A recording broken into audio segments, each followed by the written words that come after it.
after Real Madrid's win against Mallorca at home, where we barely won 2-1, Xabi Alonso said that Real Madrid's pressing was not good enough when they lost the ball. But from what I've seen from Real Madrid, is that there has barely been any kind of pressing whatsoever. In the very short period of time under Shabi Alonso, you're already seeing Real Madrid creating chances from pressing the ball high up the pitch and scoring from them, something we're not accustomed to seeing. A lot of the times under Carlo Ancelotti, we would be scoring goals in transitions, moments of genius from Vinicius, Benzema, Bellingham, Mbappe, but rarely do you see Real Madrid with a succinct press winning the ball high up the pitch and scoring. But what you're seeing with Shabi Alonso in a very short period of time is he's solving for how to beat deep blocks. Real Madrid goes down 1-0, does not panic, finds solutions to create spaces. But as the game goes on, Real Madrid struggles and barely wins 2-1 in a game at home that they should be decisively winning. Historically, Mallorca has been a tough side for Real Madrid to beat. But regardless of that, Real Madrid had many opportunities to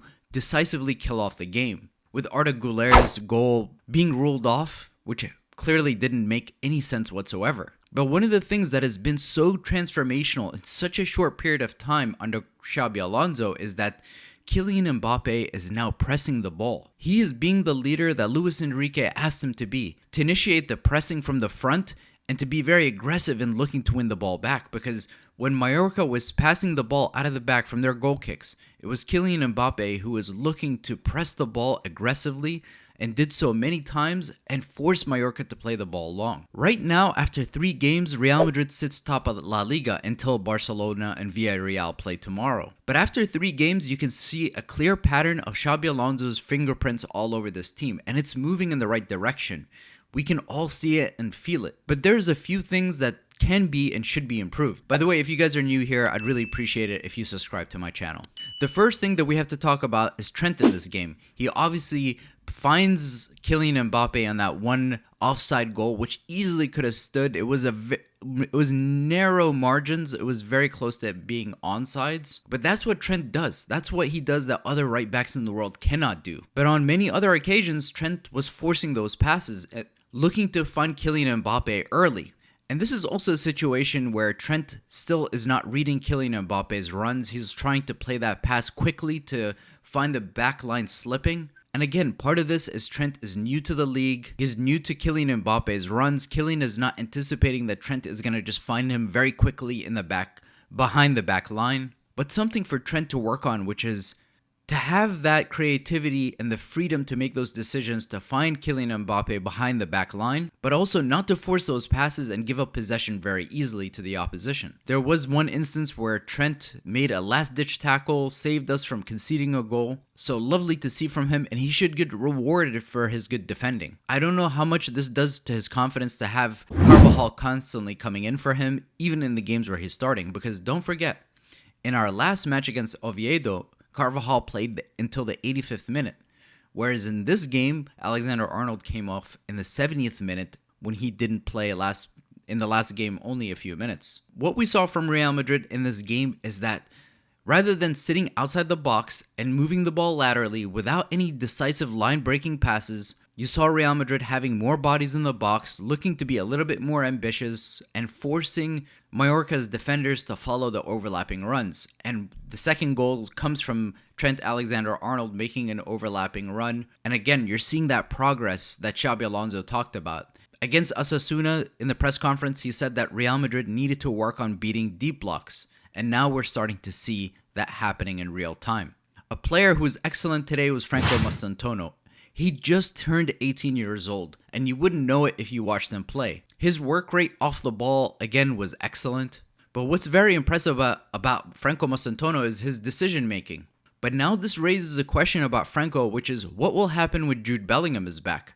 Because what Franco Mastantuono offers you is you can play in a more conventional 4-3-3 position. Then Arda Güler was playing a little higher up the pitch, and he was able to find, on many occasions, Kylian Mbappé for those decisive passes. But that's actually a role that Jude Bellingham plays, where Arda Güler is playing now. We know how much Xabi Alonso likes Arda Güler, and he played him in many instances. He played Real Madrid's system around Arda Güler in the build-up phase in the Club World Cup. But if Jude Bellingham comes back, he's an undisputed starter. He comes into the team. Who do you drop? Do you drop Franco Mastantuono, who then comes in? If that is the case, then the formation looks much different with Jude Bellingham. A player that today looked very sharp and again is improving with every single game under Shabi Alonso is Vinícius Jr, who scored once again. But what we're seeing from Vini, he seems to know what to do when he has the ball at his feet under Shabi Alonso. Under Carlo Ancelotti, he has a lot of that freedom to make those decisions on the whim, to take on his man sometimes, to try and force those different situations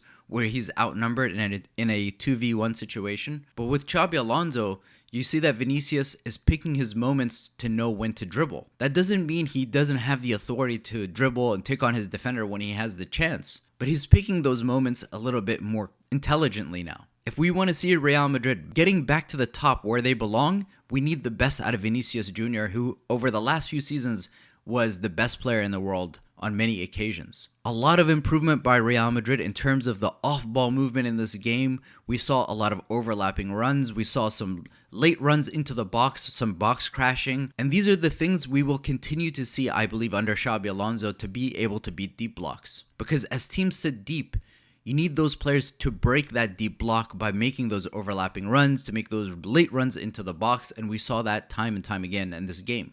And another thing that we saw was more overloads on one side to create more space on the other. Again, you could see Real Madrid forming these boxes on one side of the pitch, particularly on the left-hand side, and then Franco Mastantuono would be very disciplined in occupying the right wing position, and Alexander-Arnold sometimes would be playing in the midfield and he'd be wide open in those spaces. So those overloads seem to be making it easier for Real Madrid to break down these types of deep blocks. But the thing that let Real Madrid down in this game is conceding a goal from a set piece. One goal conceded in 3 games is not bad. But again, Real Madrid last season was not very good from set pieces. And with Dean Howson, Eder Militao, Thibaut Courtois, Tchouaméni, these are excellent people that you would want defending set pieces. There's really no excuses for Real Madrid.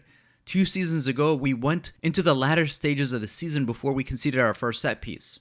But one of the things I have to highlight and talk about in this video is the fact that because Xabi Alonso's system requires so much pressing and so much effort off the ball, you see in the second half that there's a drop-off. And that's the issue with pressing high up the pitch, is that you use so much of your energy in that first half to win the ball high up, to score your opportunities. By the time the second half comes around, your players tend to be fatigued. So can Real Madrid sustain the energy into the latter stages of the second half if they're going to be pressing that aggressively in the first half? Because what we're seeing from Xabi Alonso is he likes using a lot of substitutions. And the reason he substitutes a lot of his players is because they run themselves into the ground with all of the work off the ball. But looking at Real Madrid's defenders from this season from last, and I have to highlight Alvaro Carreras, who again is a spectacular player, a wonderful addition to Real Madrid. And given the fact that he's so young, I'm so glad that we have many years with this excellent left back, because he offers so much going forward and in terms of his defending. The way he cleared that ball when it was headed towards the goal,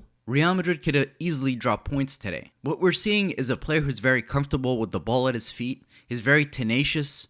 He fights for the badge. Certainly money well spent by Real Madrid. And another player that I have to highlight in closing is Eder Militao, who again, Eder Militao looks like he's in very good physical shape.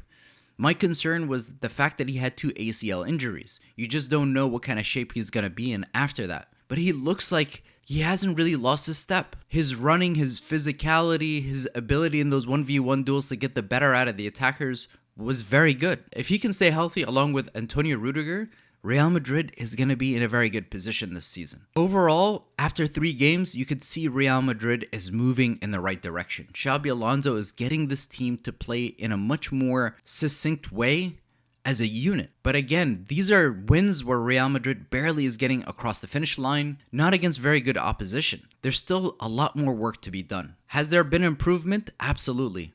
But there's so much more for Real Madrid to do. That's all I got for this one, guys. Just FYI, I will be traveling, so I'll do my best to keep up with the team and upload during that time. Thank you for watching, and Hala Madrid.